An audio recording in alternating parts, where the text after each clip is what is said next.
또 변이 바이러스가 생겼죠. 오미크론이라고. 아주 지긋지긋해 죽겠는데, 오늘은 이 오미크론 새로 생긴 변이 바이러스가 중국 증시에는 어떤 영향을 미칠지 중국 현지 기관들의 코멘터리 한번 살펴보도록 하겠습니다.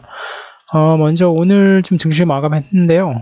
중국 증시가 어땠는지 한번 보면, 요거는 이제 상해 지수인데, 상해 지수는 뭐 여전히 박스권이고요. 보시면 갭으로 떨어져서 시작했다가 뭐 갭 다 메우고 끝났고요. 요거는 선전인데 심천 증시인데 심천도 여전히 뭐 박스권이고, 갭으로 떨어져서 시작했다가 갭 다 메우고 더 올라가서 마감했었고, 그 다음에 창업반, 요건 창업반인데요. 창업반이 제일 좋은 모습이거든요. 이것도 뭐 살짝 갭 주고 떨어져서 시작했다가 갭 다 메우고 상승해서 끝났죠. 창업반이 요즘에 뭐 신재생 에너지, 뭐 전기자동차 이런 게 다 여기 속해 있는 종목들이 많아서 지수 중에 제일 좋습니다. 그리고 과창 50도 역시 갭 떨어져서 시작했다가 갭 다 메우고 오히려 5일선 위까지도 올라가서 끝나는 모습, 다 나쁘지 않은 모습입니다. 요거는 이제 백신 만드는 회사들, 뭐 백신 관련된 회사들 모아놓은 지수인데, 여기 오늘 뭐 잘 갈 것 같았는데 의외로 떨어져서 살짝 가다가 쫙 빠져서 끝났습니다. 약 한 0.4%, 6.23% 떨어져서 끝났습니다. 종난산이라고 중국에서 가장 유명한 그 바이러스 전염병 관련된 분이신데요. 이분이 뭐 메르스, 사스 이때도 뭐 굉장히 활약하셨고, 코로나 막 터졌을 때도 이분이 나와서 뭐 해결하셨고, 이번에 또 이제 새로 생긴 변이 바이러스에 대해서 언급을 하셨는데, 아직 정확하게 전염성이나 뭐 백신 맞으면 백신 효과가 없는지 이런 부분에 대해서는 아직 확실히 밝혀진 게 없지만, 그냥 추이를 좀 지켜보고 특단의 조치를 특별히 취하지는 않겠다, 뭐 이런 식으로 언급을 하셨다고 합니다. 다만 이제 남아공에서 입국하는 입국자들에 대해서는 강력하게 이제 방지를 하겠다. 뭐 이제 뉘앙스가 뭐 큰 영향 없을 것 같다. 뭐 이 정도의 뉘앙스였어요. 그리고 증권사들 코멘트를 볼 건데요. 뭐 한결같이 다 비슷한 얘기인데, 일단 중신증권 같은 경우는 새로운 변이 바이러스가 생겨가지고 뭐 불확실성이 커져서 시장 정서가 약간 좀 시장 정서는 약간 불안하지만, 해외 경제 회복에 미치는 잠재적인 영향이 우리나라, 그러니까 중국 경제에 미치는 영향보다 현저히 높을 것이다.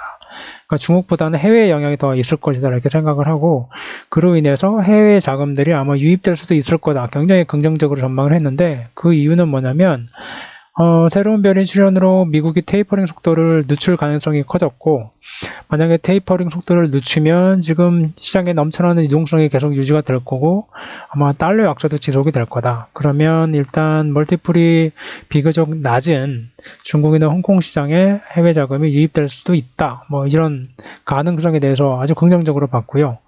그 다음에 중진증권 CICC 같은 경우도 A 증시, 그러니까 중국 증시가 해외 시장보다 상대적으로 더 잘 버틸 것이다. 영향이 해외보다는 덜할 것이다. 뭐 이런 같은 맥락이고요. 그리고 오히려 이런 바이러스보다는 중국 내부의 어떤 성장에 관련된 정책들이 더 큰 영향을 미칠 것이다. 그러니까 바이러스 영향은 뭐 별로 상관 안 난다. 뭐 이 정도의 언급인 것 같고. 그 다음에 중태증권 같은 경우도 뭐 역시 같은 얘기예요. 바이러스 영향은 없을 것인데, 그보다는 단기적으로는 미국의 테이퍼링 시기, 장기적으로는 이제 인플레이션 압력이나 어떤 원자재, 원유 가격 이런 게 영향이 더 클 거다. 그러면서 다른 데는 언급이 없었는데, 이 중태증권 같은 경우는 올해 말은 뭐 거의 끝났는데, 아무튼 뭐 연말이나 내년 1분기, 23년도 1분기에는 아마 조금 좋은 기회가 올 수 있을 것이다, 이런 장밋빛 전망을 내놓으면서 신재생 에너지, 그 다음에 뭐 방산, 그 다음에 반도체, 그 다음에 이거는 종즈라고 재배라고 이게 해석을 했는데, 뭐 농산품 만드는 거 씨앗 있잖아요. 그런 업종 관련된 것들, 그리고 증권, 비금융 증권, 요 네 분야에 조금 관심을 기울이고 투자 기회를 찾아봐라, 뭐 이렇게 당부를 했습니다. 그리고 다른 안신증권 같은 경우에도 뭐 새로운 바이러스는 영향이 별로 없을 것이다 라고 얘기했지만, 아주 좋다고 얘기하기는 좀 그러니까 뭐 영향이 제한적일 거다 이렇게만 언급을 했고요. 그리고 이제 저장성에 있는 절상증권 같은 경우는 2020년 2월 코로나가 막 생겼을 때의 영향에는 절대 미치지 못할 것이다. 그리고 중국은 계속 엄격한 방역 조치를 취하고 있었기 때문에 뭐 새로운 변이가 나왔다고 해서 별반 다를 게 없다. 증시, 그러니까 A 증시, 중국 증시에 미치는 영향은 거의 없을 것이다. 이렇게 얘기를 했고요. 다만 이제 시장에 발생하는 불확실성에 관해서도 아마 중국 증시는 아마 금세 정확히 3에서 5일 정도 내에 회복할 거다. 뭐 이렇게 구체적인 날짜까지 언급을 했습니다. 이외에도 뭐 증권사가 많은데 모든 증권사에서 뭐 천편일률적으로 이런 식으로 영향이 별로 없을 것이니까 걱정하지 말아라, 이런 식으로 언급을 했고요. 오늘 시장도 아까 보여드렸지만 뭐 갭으로 놀래서 갭으로 떨어졌다가 갭 다 메꾸고 시작해서 내일이나 2, 3일 정도 더 지켜봐야겠지만 아마 큰 영향은 없지 않을까, 그렇게 아마 보고 있는 것 같습니다. 이거 지긋지긋한 바이러스가 좀 빨리 끝났으면 좋겠는데 또 뭐 변이가 생겨가지고 좀 답답하긴 한데, 오늘은 그 오미크론 새로운 변이 바이러스가 증시에 어떤 영향을 미치는지 각 증권사들의 코멘터리로 한번 살펴봤습니다.